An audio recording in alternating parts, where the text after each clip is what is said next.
Բայց այն ինչի մասին ուզում եմ խոսամ,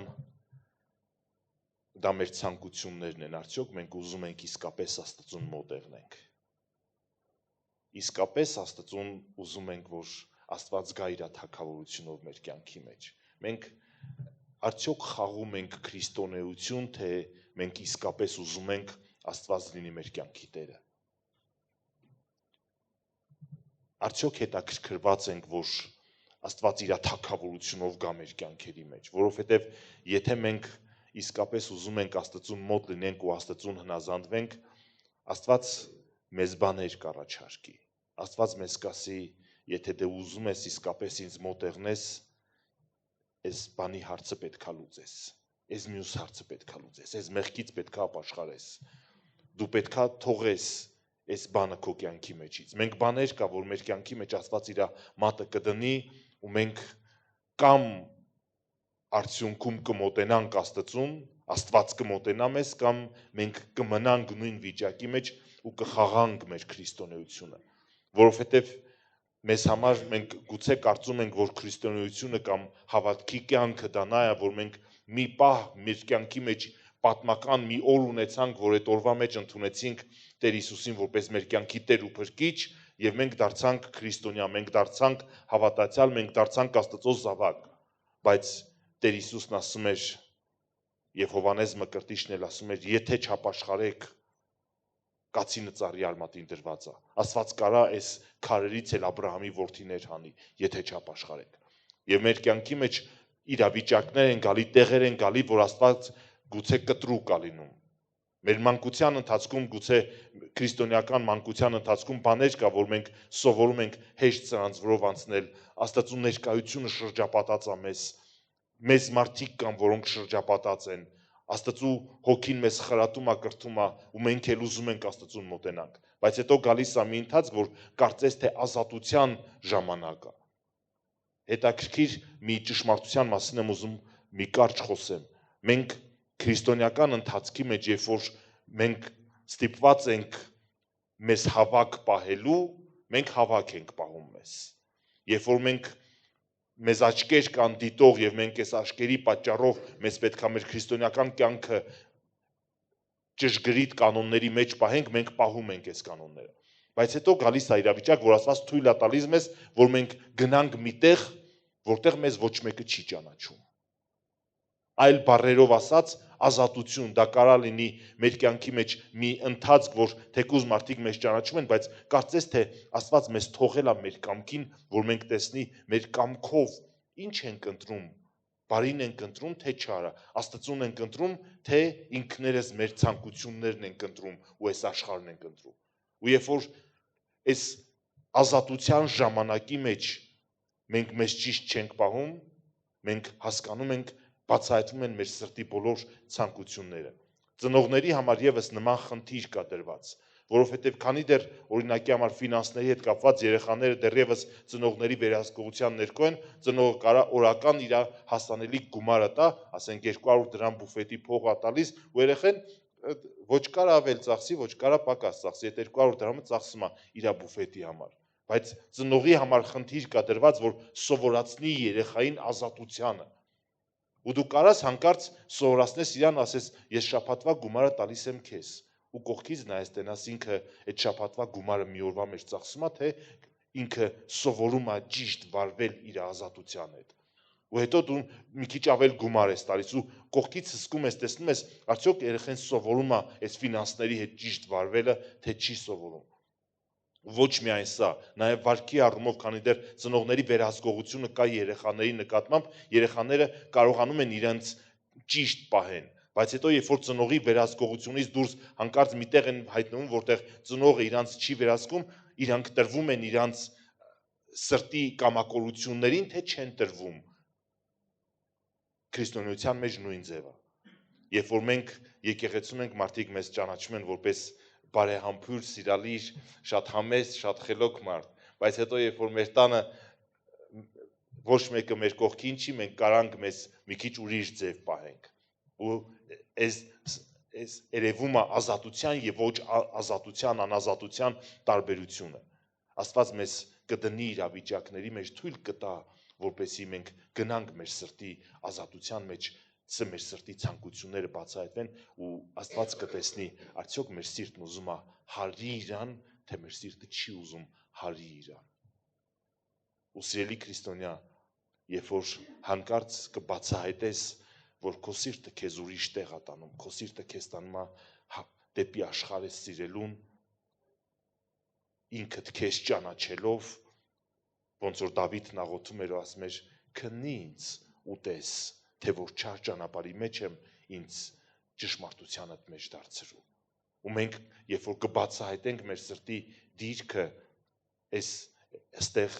պետք կգա ջանք, եւ ջանքը մի բան է, որ երբևէ քրիստոնյային չպիտի լքի։ Քրիստոնյան միշտ պետքա ջանքի տեղ ունենա, որ անընդհատ ջանք դնի իր անձը կարգապահության մեջ պահելու, Աստծու կանոնի մեջ պահելու, իր անձին ասի, ով իմ անձ օրհնիր Տիրոջը, ոնց որ Դավիթ թագավորը Սաղմոս 103-ի մեջ ասում էր, ով իմ անձ օրհնիր Տիրոջը եւ մի մոռանա նրա բոլոր բարարությունները, որ ներում է քո մեղքերը, որ բժշկում է քո ախտերը, որ պսակում է քո կյանքը բարությունով եւ մաքրում է քեզ ապականությունից, ու դու քո անձին ասում ես, ով իմ անձ, դու պետք է այս բանն անես, ու դու քեզ դնում ես Աստծու կարգ ու կանոնի մեջ։ Հեշտ չի լինում, բայց երբ որ դու տեսնում ես, որ Սուրբ Հոգին ներգործում է քո մեջ, այս ժամանակ ամենաճիշտ բանը նա է, որ պինդ բռնես Սուրբ Հոգու ներգործությունից։ Պողոս առաքյալը գաղատացիներին ասում էր, պինդ մնացեք, ամուր մնացեք այն ազատության մեջ, որով Աստված ձեզ ազատ արեց։ Հանկարծ բացահայտում ենք, որ Աստված կարա ինձ ազատ անի, բայց ես ինքս կարամ այս ազատությունը շատ հեշտ ձեռիցս տամ։ Աստված կարա հանկարծ շնորհը հեղի իմ կյանքի մեջ, որ մեղքից ազատ եղնի, սիրտս ազատ եղնի բոլոր կապանքներից, ու հանկարծ ես մի փոքր գայթակղություն, նորից ես տրվեմ գայթակղությանը ու նորից ինքս գնամ ինձ մեղքի ընկերի անելու։ Եվ արդյոք մենք կարողանում ենք վարվել այս ազատության հետ, երբ որ հանկարծ Աստված մեզ ազատում է։ Մենք կարողանում ենք վարվել այս ազատության հետ։ Երբ որ գերի ենք մեղքին, աղաղակում ենք ու աղերսում ենք, ասում ենք, Տեր, խնդրում եմ ողորմ ինձ, այս մեղքից ազատ արա, բայց հենց ազատումը նորից մի փոքր գայթակղության պատճառով նորից գնում ենք։ Արդյոք սովորում ենք ազատության հետ վարվել, թե սովոր չենք ազատության հետ վարվել։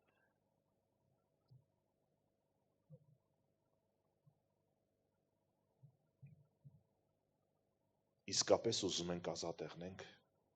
իսկապես ուզում ենք Տիրոջը մոտեղնենք, իսկապես ուզում ենք Աստված գա մեր կյանքի մեջ։ Եթե ես խոսում եմ քրիստոնեություն խաղալու երևույթի մասին, ճոխ բառեր չեմ օգտագործում, դա հենց այդ ձև էլ կա, մենք երբեմն խաղում ենք քրիստոնեություն։ Բայց ինչ է իրական քրիստոնեությունը։ Սա Սուրբ Հոգու ազդեցությամբ լի կյանքն է, Աստծով վերահսկողությամբ լի կյանքն է, երբ որ Աստված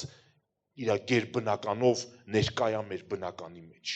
երբ որ Աստված կարողանում է շարժվի, Գործ Առաքելոցի մեջ Աստված հրաշալի կերպով շարժվում էր, բոլոր սրտերը խոնարհված էին Աստծու կամքին։ Մենք արթնությունների պատմություններ գիտենք, որ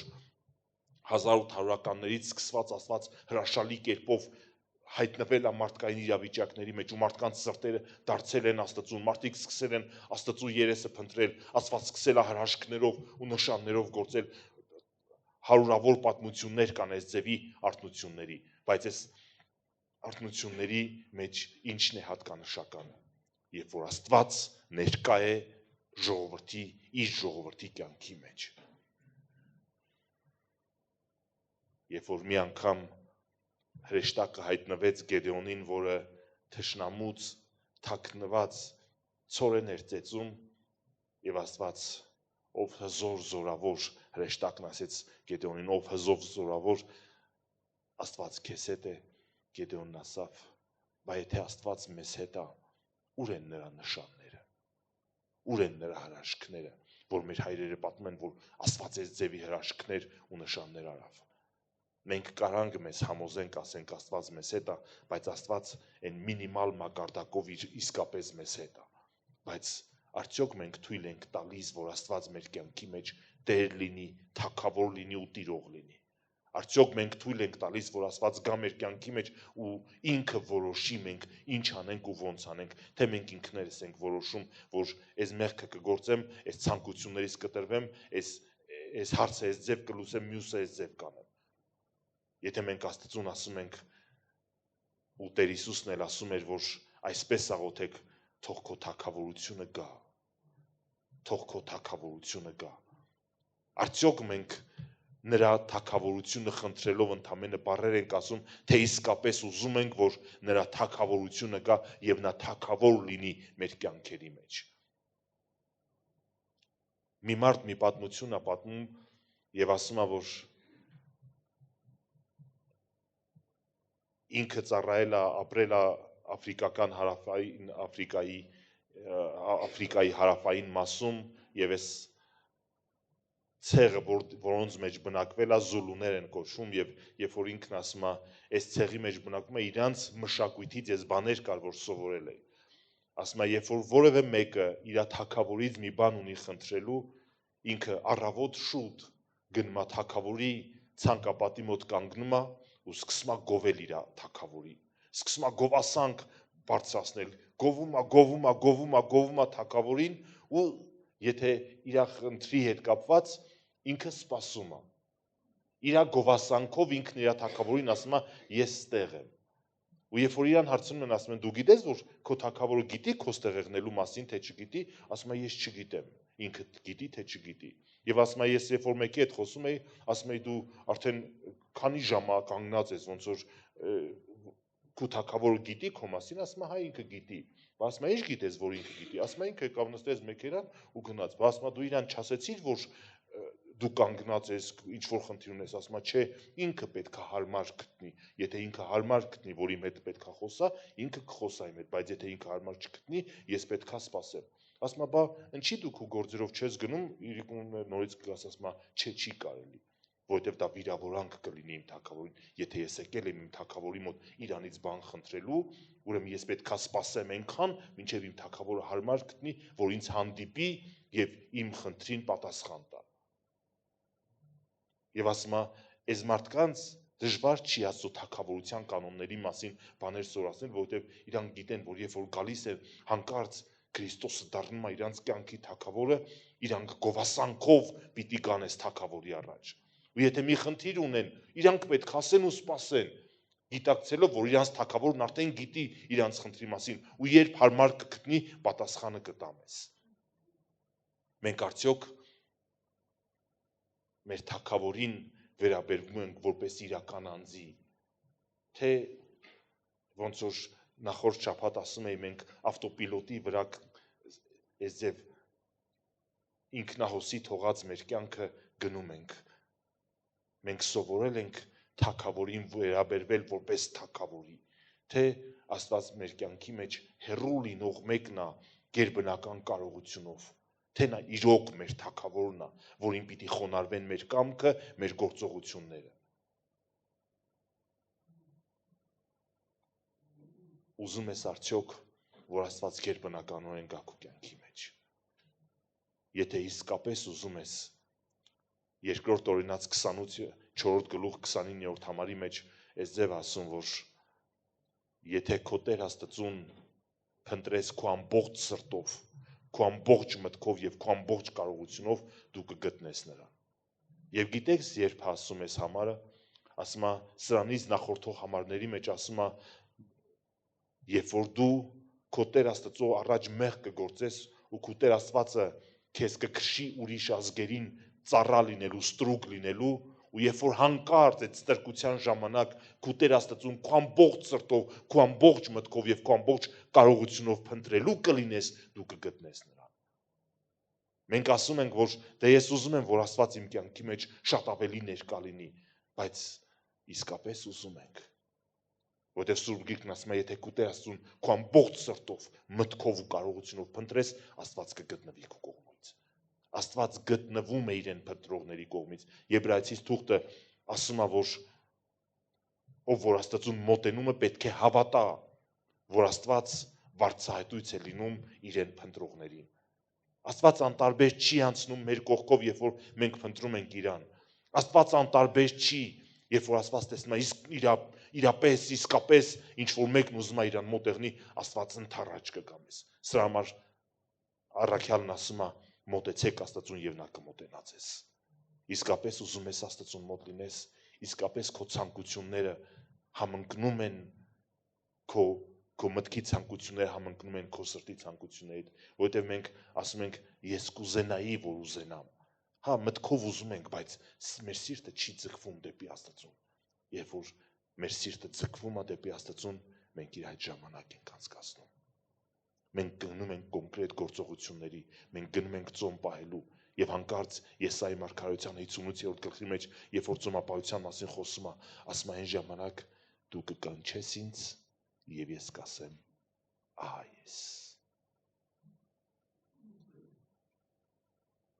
Երբ որ հանկարծ Աստծո երեխեքից մեկը կկանչի, Աստծուն կասի Տեր, խնդրում եմ, արի այս իրավիճակից մեջ, Տեր, արի իմ կյանքի մեջ, Տերը կասի ձենես տալիս բալես, ես տեղ եմ։ Արդյոք իսկապես ուզում ենք Տիրոջը մոտ եղնել։ Արդյոք իսկապես ուզում ենք, որ Աստված մեր կյանքերի մեջ ներկա լինի։ Եթե ուզում ենք մեր կյանքերը կմաքրենք, որովհետև Աստված,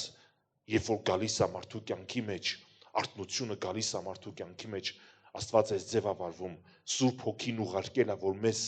առաջնորդություն անի, Սուրբ Հոգին ուղարկել է, որ մեզ տիրություն անի, որ մեզ ուղղորդի, որ մեզ առաջնորդի, որ մեզ սխալներից պահի, որ մեզ մաքրագործի մեղքերից, որտեղ Տեր Հիսուսն ասում էր, երբ որ նա կգա, կհանդիմանի։ Երբ որ Սուրբ Հոգին գալիս է մեր կյանքի մեջ, Սուրբ Հոգին մատը բաների վրա է դնում։ Ու երբ որ մենք համաձայն ենք այդ բաները հեռացնելու, Սուրբ Հոգին ավելին կանի մեր կյանքի մեջ, բայց երբ որ մենք համաձայն չենք այդ բաները հեռացնելու մեր կյանքից, Սուրբ Հոգին ընդամենը մատը կդնի ու մի կողմ կքաշվի, կսպասի, մինչև մենք դա անենք։ Մենք իսկապես ուզում ենք, որ Աստված գա մեր կյանքի մեջ։ Աստված Սուրբ Հոգին է ուղարկել, որ ինքը մաքրագործի մեր կյանքերը։ Եվ սա է Սուրբ Հոգու գործը, որ մեր կյանքերի մեջ ուզում անի, մեզ պատրաստի անոթ դարձնի Աստծո փառքի համար։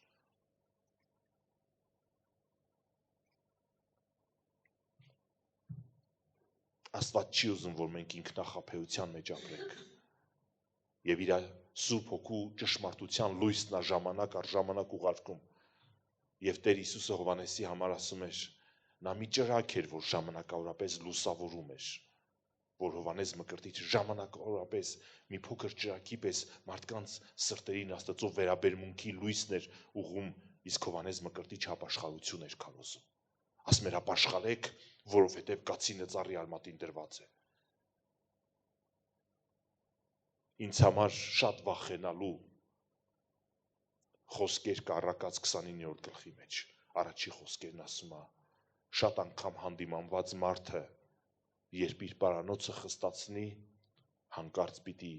կոտրվի ու բժշկություն պիտի չգտնի։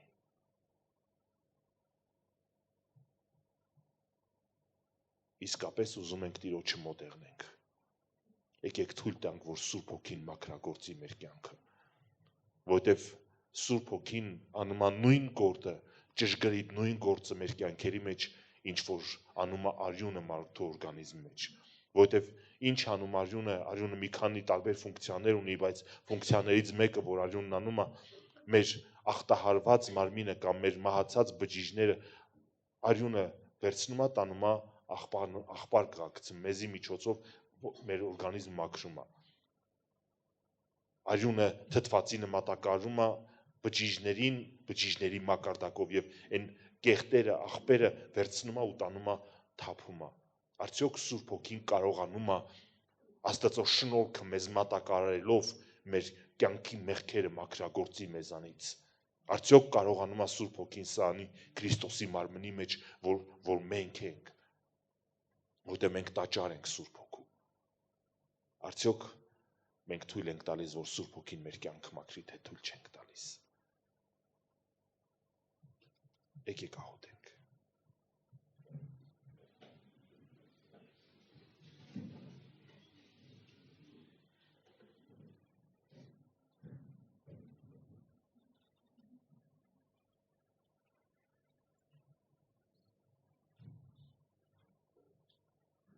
Մենք չենք ուզում մերժել քեզ։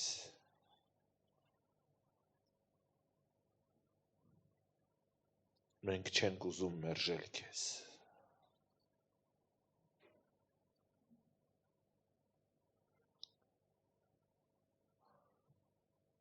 Մեր կյանքի մեծագույն ողբերգությունը կլինի,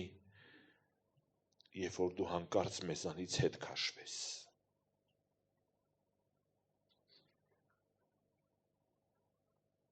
Ընձև ոնց որ Դավիթ թագավորն աղերսում էր մեղ գործած ժամանակ, քո Սուրբ Հոգին ինձանից մի վերցրու։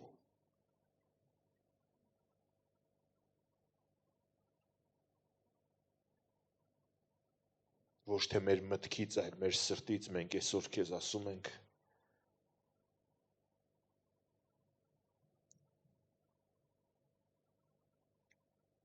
մենք չենք ուզում, որ որևէ բան բաժանի մեզ քեզանից, որևէ մեղք մեզ բաժանի քեզանից։ Մենք չենք ուզում, որ հանկարծ Սուրբ Հոգին մեր կյանքերից հետ քաշվի։ Դրա համար աղերսում ենք քեզ, պահի մեզ քո կամքի մեջ ու առաջնորդի մեզ դեպի քեզ։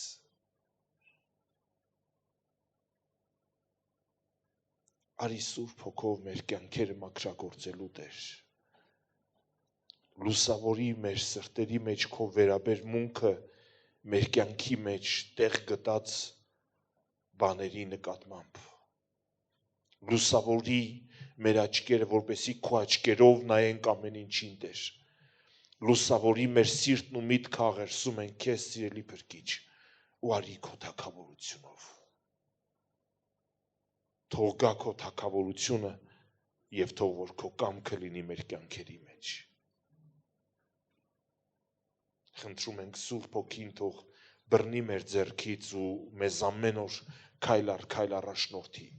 եւ մեզ սովորացնի, որ մեզ պահի, մեզ խրատի, մեզ ուղղորդի եւ մեզ աստիճանաբար մոտեցնի քեզ, քո կամքին, քո էությանը, քո ներկայությանը։ Խնդրում ենք, որ գաս քո թագավորությունով մեր կյանքի մեջ եւ փառավոր անես Տեր Հիսուսին մեր կյանքի մեջ, որ մեր կյանքը բացառապես նրա գովասանքը լինի, երկրպագություն լինի նրան, մեծարանք լինի նրան, ով արժանի է հավիտյան առնելու ամբողջ պատիվը, ամբողջ փառքը եւ ամբողջ մեծարանքը։ Թող մեր կյանքը կենթանի երկրպագություն լինի Հիսուս Քրիստոսին, որ իր անձը զոհեց եւ մեզ փրկագնեց իր մեծ զոհողությունով։ Թող մեր կյանքը պատկանի Տեր Հիսուսին, որտեղ նա արժանի է առնելու մեր կյանքի ամբողջ խոնարհումը եւ մեր կյանքն ընդունելու իր ձեռքերի մեջ։ Թող քեզ լինի պատիվ ու փառք մեր նստել վեր կենալուց, մեր խոսելուց, մեր ճանապարհ գնալուց, մեր ամեն իրավիճակների մեջ թող քեզ լինի պատիվ ու փառք, սիրելի Փրկիչ։ Ամեն։